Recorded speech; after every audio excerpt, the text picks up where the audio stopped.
Brakati Yahweh, Brakati Yahushai, Brakati Yahweh, Brakati Yahushai, Brakati Yahweh, Brakati Yahweh, Bashim Yahushai, Bahashim Chak Wadash, the belongs to the apostles and the elders of Great Millstone True Well. Salutations to the hopeful elect out there, you Akim to Sadakim that do this thing in the utmost truth and sincerity. On the pre-Shimon, this week's topic is going to be entitled The Race is Not to the Swift. You know, just a topic we always pretty much go into to advise brothers, all right, to be patient, have a disciplined long-term mindset when it comes to this truth, to the point where it's a lifestyle, pretty much is habitual, you know what I mean, the things that you do.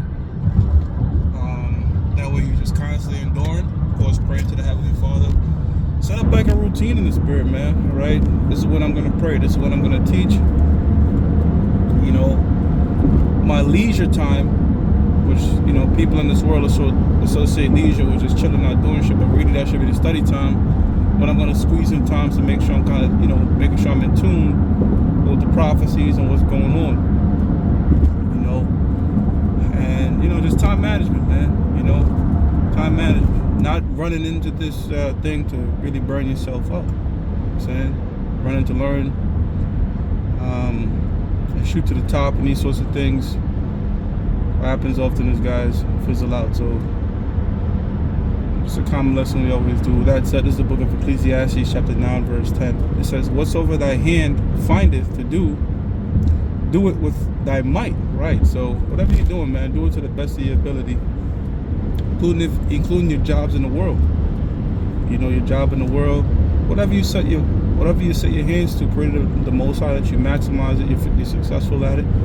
Right, but the first and foremost is coming to this work, coming to this truth. You shouldn't be half-assed in this thing. You know, shouldn't be half-assed in this thing, and you want to remain diligent. You want to remain consistent. You want to remain with that fervent spirit. Okay, you know, man, the apostles are just so really good example because they on fire, been on fire. You know what I'm saying? It says, with thy might, for there is no work. For there is no work, nor device, nor knowledge, nor wisdom in the grave whither thou goest, right? So you might as well, while you're alive, max out whatever you got to do, man. You know? And be disciplined with that. You know, right now, currently, man, I'll tell you what. Check it out. I'm working 2 jobs right now, right? I still make sure I'm on top of my gym workout, family, all these things. Now, I normally get up at 5 in the morning or sometimes later.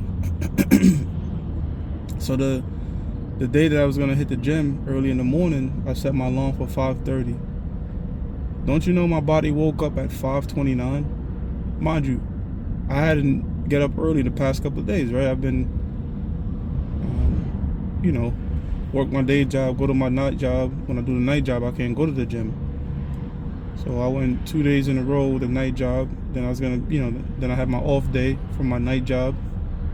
So I'm like, man, I'm gonna need an alarm to get up. My body woke up at 5:29. Why? Because it's become so habitual. It's become so apart. Like, there's a saying too, like talk about how, you know, when you build a chain of habits, it becomes harder to break. You know. So I have my set days where I said, okay, at least, I know the minimum is 3 days, but my thing, the way I've set up, I said I gotta do a minimum of 4 days a week. Give myself 1 day off in terms of doing the shows. 5 would be great, but again, it's just all about balancing, man, and making sure you remain in discipline overall. But yeah, man, you know what I'm saying? The body just woke up without no alarm. 5:29, boom. Okay, now it's time to go to the gym. Same thing with my lessons, same thing with everything I'm doing right now through the Spirit and Power of Yahweh Bashim Yahushua. Just making sure we on it and being consistent with it, man. You know? Going back to the gym thing, I worked out a number of years with a number of people. It's, you know, it's one thing to be in the gym and go crazy, but can you continue going no matter what, no matter how many jobs you got, no matter what's going on? Can you make sure you're consistently going? You know what I'm saying? That's really where the difficulty is, you know? So, in its truth, it's not so much about like coming in and learning as much as you can, as quick as you can, you know. It's just enduring, you know what I'm saying? endurance, sticking with your patience, and building yourself up gradually over time. You know. 11. Did I read all of the 10? Okay, I did read all of 10. Verse 11 now. I returned and saw under the sun that the race is not to the swift. Right, the race is not to the swift. And that's not talking about a 100-meter dash, because you run a 100-meter dash, the race is to the swift. It's the fastest to get across the finish line. All right, this kind of race that we're running, all right, in terms of chaining the crown, the spiritual crown, is not about being the most swift. Okay, it's a marathon, man. You know what I mean? It's a marathon, and it's not a marathon where you could just walk. You have to have some sort of pace to yourself.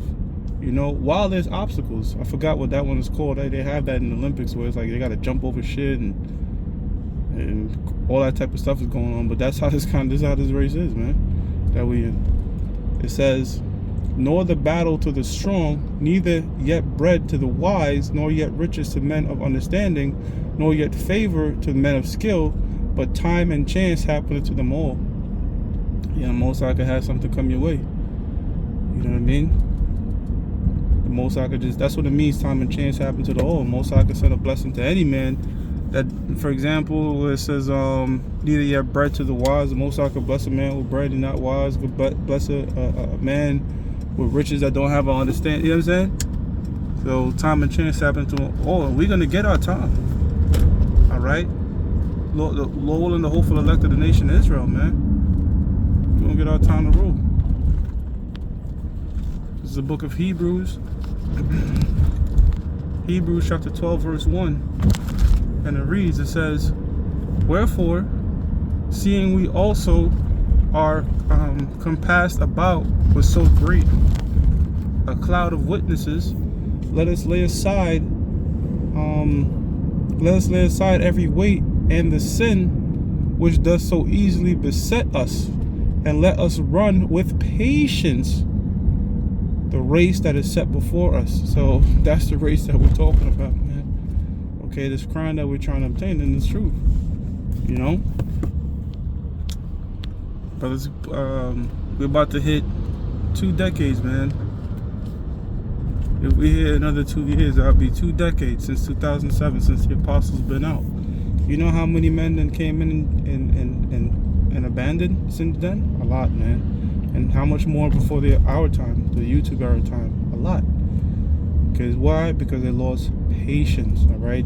In other words, the Lord didn't come fast enough for them. And I always say this, brothers, you can't put a time on when the Lord's gonna return. Like, oh, this thing don't happen in 5 years, I'm out, or whatever. You know what I'm saying? Gotta have a long-term mindset, man. You gotta make this thing a lifestyle, man. All right?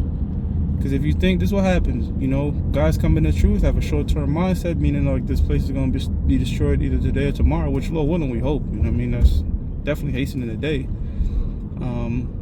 But you bank everything on that. You start making short-term decisions, you know what I'm saying, that have long-term effects. And the Lord don't come back, those short-term decisions start to bite you in the ass, and what guys do? They take it out on the truth. Oh, because I came in this, and you guys fucked up my lives, and start talking that dumb shit. Why? Because you didn't count the course. You know?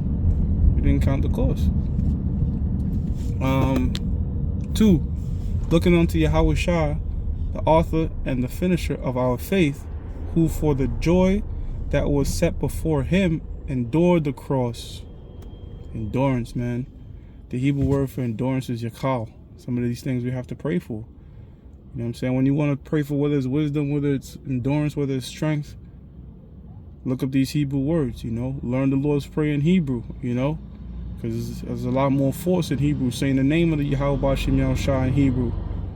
Of course you're going to say that in Hebrew. But you know what I'm saying? You know. Despising the shame, and is set down at the right hand of the throne of the Most High. So that was the reward that Yahweh Shah received, to sit down at the right hand. All right, be the author and finisher of our faith. See, it's the book of Galatians chapter 6 verse 9. It says, and let us not be weary and well doing. Right, weary and well doing. What's the well doing? Teaching, man. You know, let's not be weary in that. Let's not put off the Lord day by day. Look, man, if somebody go to your channel, they shouldn't be saying videos 2 weeks ago and shit like that, man. You know, it should be videos going up multiple times throughout the week. You know, that's a guy getting weary. Or a guy that coming to truth, going 100 miles an hour. You know, a year in, he's going like 2 miles an hour. He got weary. He didn't pace himself. Okay? Didn't have the faith. You see? These scriptures are written for a reason, man. You know? These scriptures are written for a reason, for us to learn examples. It says, and let us not be weary in well-doing, for in due season we shall reap if we faint not. If we faint not. Okay, so these fucking guys that's talking about, yeah, I've been in it 14, 20 years ago and 14 years and but why'd you stop, dude? The Lord don't give a shit about how many years you put in if you stopped. You gotta finish it, you know? To win the crown, to win the prize, you have to finish the race. So you can't faint. You know? Make sure you're praying that the Most High bless you with another day in the truth. I put that prayer up every day, just day by day. Give me another day, Lord. You know what I'm saying? That's it. Day by day, just every day. Just ask the Lord for another day. You know? Another day to make you wiser. Another day to make you grow. See? It says, as we have therefore opportunity, let us do good unto all men, especially unto them who are of the household of faith. Right? Do good unto all men. You know what I'm saying? If possible, be at peace with all men. Okay? Even these people you got to deal with in the world, I always mention it, man. It's just easier to build bridges and not burn them, man. You know, you got to work with these people. You know what I'm saying? Because at the end of the day, look, we know what's in store for America, man. You know, this place is going to be ashes. So, you really, like, for the most part, on most like, damn near close to the majority of people you're talking to, you're looking at future ash. So you can't really get too upset and shit, whatever. You know, just do what you got to do, deal with them. You know, and try to live peaceably. You know what I'm saying? And you already know that goes without saying when it comes to the brotherhood. Make sure beefs are squashed. Make sure you're not holding anything in your heart or any grudges in your heart against the brother. You know, talk to a man one-on-one if you need to. If you offended, speak with him. All right? If you've possibly offended him, ask. You know? This is 2 Timothy 4:7 says, I have fought a good fight. I have finished my course. Right? The Apostle Paul finished, man. All right? Start to finish, man. You know, you hear about these great prophets, your Daniels, your Jeremiahs, and all that. But, these great men, you know, when you go into the history, you find out that a lot of them, they were out there for decades, man. How do you know that? When you read these books, Jeremiah and Daniel and Isaiah, they'll tell you in what year they prophesied in terms of when the kings ruled. And you see a lot of them. You know, Jeremiah, for example, I think when we went into the chronological orders of the books and the prophets, that lesson many years ago, I think it was like 40 years or something like that. You know, he came in as a child. In all those decades, he was prophesying on the Jake. You see what I'm saying? So, that's what you call patience and just making this thing a lifestyle and doing what the Lord commanded you, right? From your youth until the Most High requires your spirit. Okay? 8, henceforth there is laid up for me a crown of righteousness. There's going to be a reward for this, man. It says, which the Lord, the righteous judge, shall give me at that day, and not to me only, but unto all them also that love his appearing. Right. So that's I like how the apostle worded that, because not everybody's gonna love the appearing of Yahweh Hashem Yahushua. Why? Because when Yahushua returns, he's bringing death, destruction, and deliverance. Okay, so the ones that are not in that deliverance lot, we're gonna be happy to see the Lord want to, you know, make it. But the majority of the world, they're going to dread seeing the return of the Heavenly Father, Son, Yahweh Shai, man. Because it ain't going to be a beautiful day. Scriptures tell you how the day of the Lord is going to be dark and gloomy. So with that, I'm going to give all praises to Yahweh, Ba'ashem Yahweh Shai, Ba'ashem Rcha Kodash.